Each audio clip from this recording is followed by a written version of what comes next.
The boutique was a hidden gem in the heart of the city, a place where vintage fashion met exclusivity. Rows of perfectly curated garments lined the walls, each piece carrying a history, a story of luxury.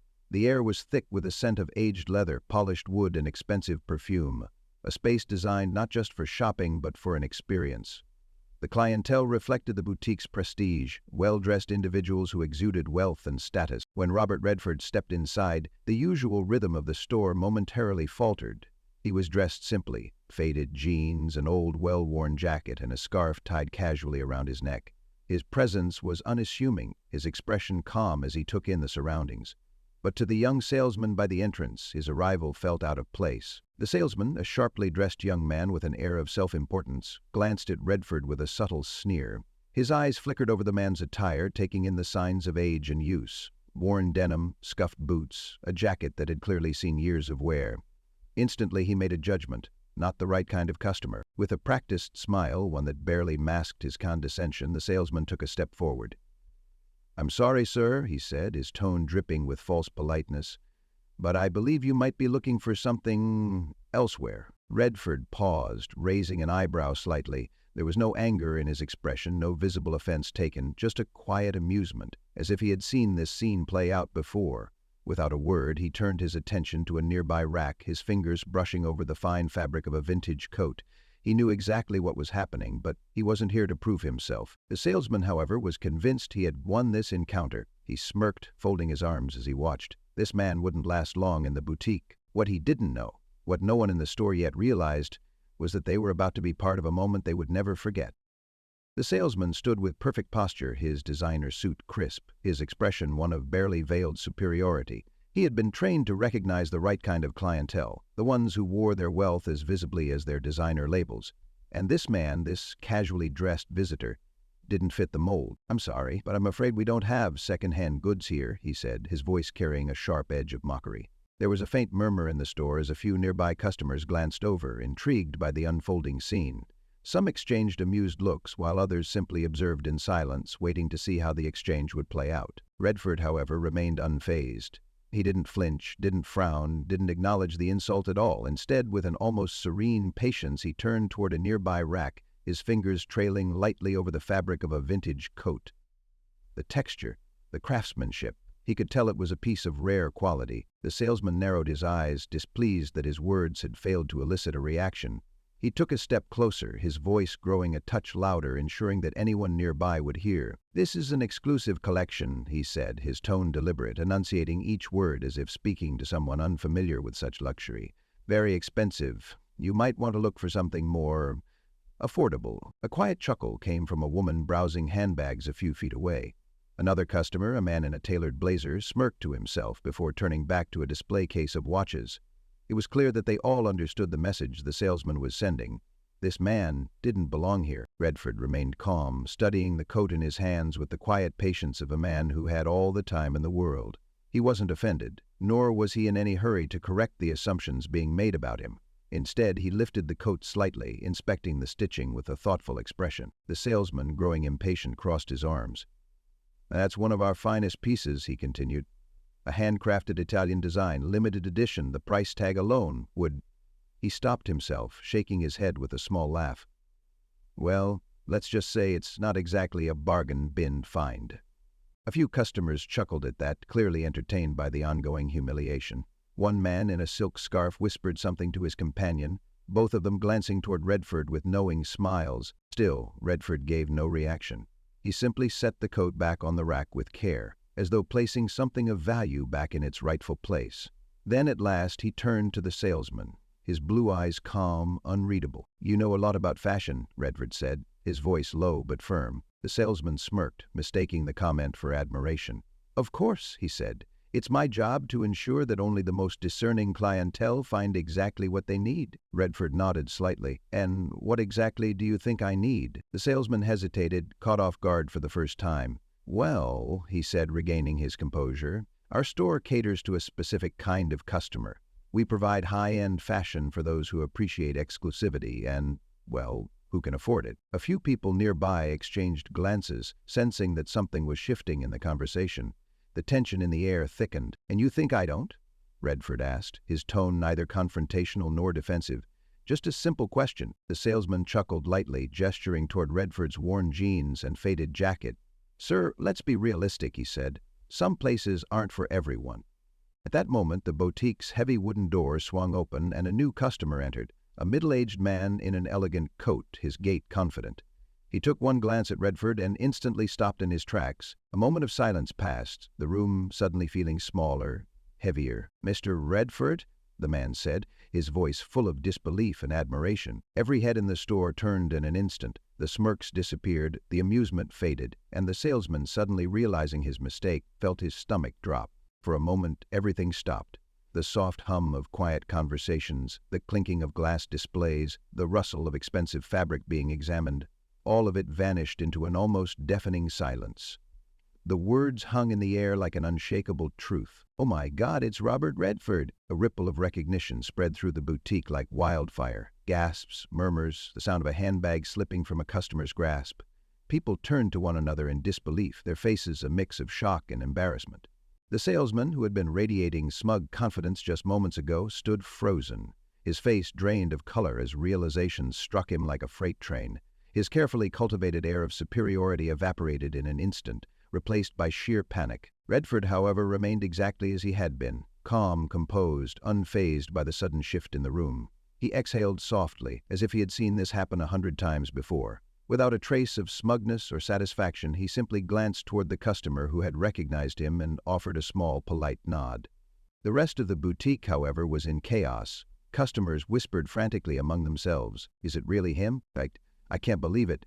He's a legend. How could that idiot treat him like that?" The salesman's lips parted, but no words came out. His throat was dry, his hands clammy. He felt the weight of every gaze in the store, customers, co-workers, even the boutique manager, who had just emerged from the back and was now staring at him in absolute horror. Slowly, Redford turned his attention back to the salesman, his expression unreadable. "Is something wrong?" he asked, his voice smooth, steady. The salesman stammered, his previous arrogance crumbling into desperate backpedaling.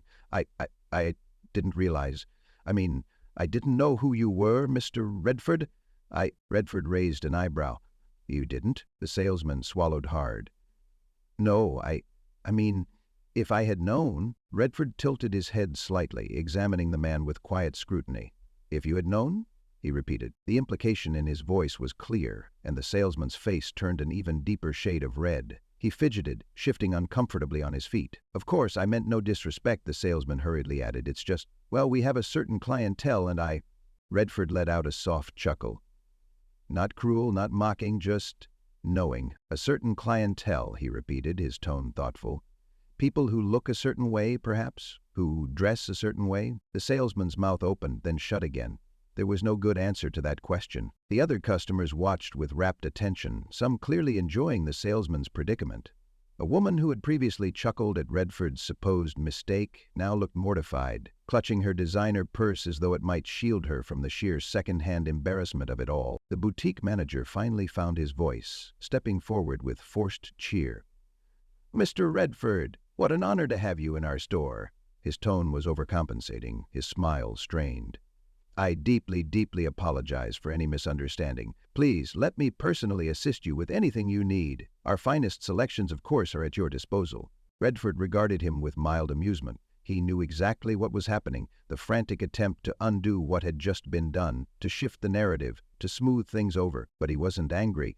He wasn't here to punish anyone, he simply wanted to make a point. "That's kind of you," he said. "But it seems I was already being helped." His gaze flickered back to the salesman, whose knees looked about ready to give out. "I believe you were explaining to me how exclusive this collection was," Redford continued, his voice light, almost playful. The salesman let out a weak, strangled chuckle. Well, of course, sir, but..." Redford gave a small, understanding nod.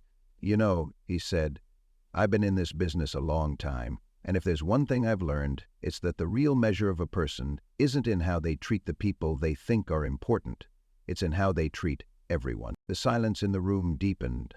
The lesson landed like a weight, heavy and undeniable. The salesman's face was a portrait of humiliation, but Redford wasn't looking for revenge. He wasn't interested in watching the man squirm. He simply gave him a kind, knowing smile, the kind that said, Maybe you'll do better next time." Then, with his usual quiet grace, he gave one last glance around the boutique, nodded politely to the other customers, and walked toward the door. The boutique remained utterly silent as he exited. It was only after the door swung shut behind him that the murmur of voices returned, filled with both awe and discomfort.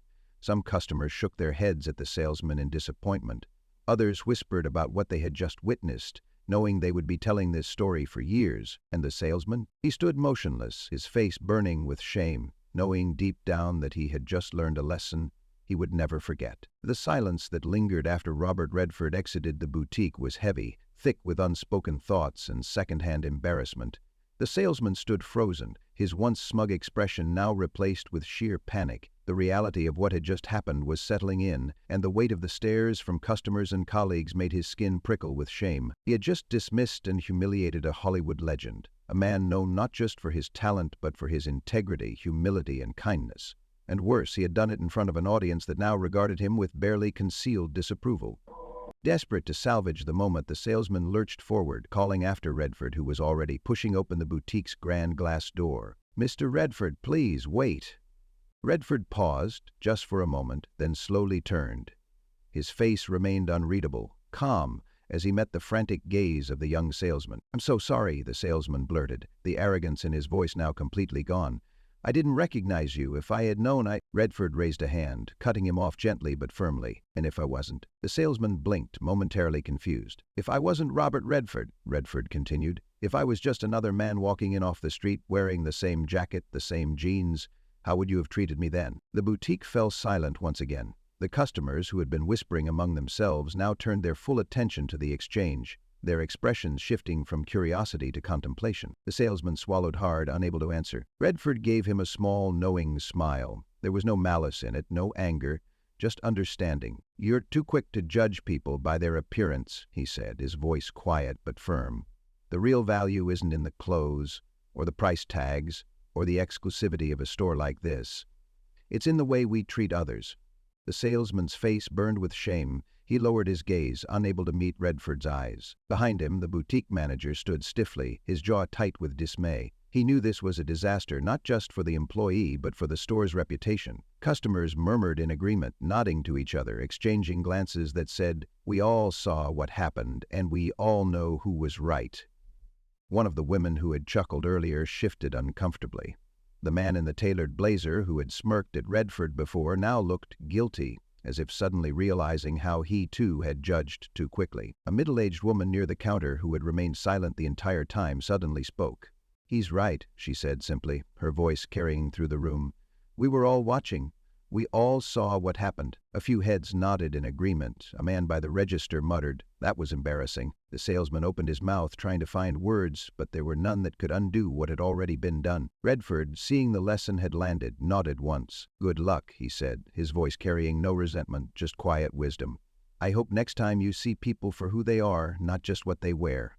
And with that, he pushed the door open and stepped out into the cool afternoon air, leaving behind a room full of people who had just witnessed something they wouldn't soon forget. Inside, the boutique felt different now. The air of exclusivity once so carefully maintained seemed tainted by the memory of what had transpired. The salesman remained rooted in place, staring at the door as if he could will time to reverse itself. But there was no going back. The lesson had been learned, and whether he liked it or not, he would carry it with him for the rest of his life. The boutique had never felt so still. The once bustling space, filled with the quiet murmur of exclusive clients and the careful movements of staff, now seemed frozen in time. All eyes remained on the salesman, who stood motionless, his face flushed with embarrassment. He wanted to fix it, to take back his words, to erase the way he had sneered at Redford, to undo the mistake that had just played out in front of an audience. "Mr. Redford, please," he stammered, taking a hesitant step forward. I didn't mean to offend you, it was just a misunderstanding." Redford, already placing the coat neatly back on the rack, turned slightly. His expression was kind but unreadable, carrying no anger, no grudge. He had made his point, and there was nothing more to say. "I appreciate that," he said simply. Another employee, clearly panicked by the unfolding disaster, rushed forward in an attempt to salvage the store's reputation. "Mr. Redford, if you'd allow us, we'd be honored to offer you our VIP service," she said, her voice overly eager, her hands almost trembling. "Private shopping, exclusive selections, whatever you'd like, please. Let us make this right." Redford smiled, a warm, knowing smile, but one tinged with finality.